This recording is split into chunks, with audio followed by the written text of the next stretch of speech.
Welcome. In this video, I will show you a quick solution to fix ghost touches and screen lags on your OnePlus 15R smartphone.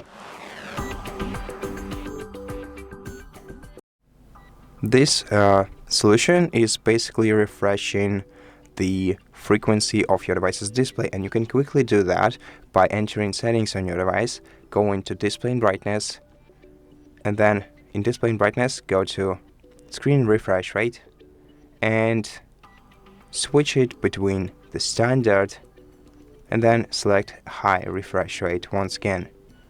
After that, just restart your device. Press power button and volume up keys at the same time and swipe the circle up to restart.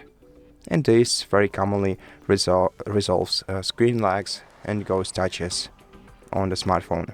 And that's it. Thank you for watching this video. If it helped you, please consider subscribing to our channel, leave us a like in the comment below, and I'll see you in the next one.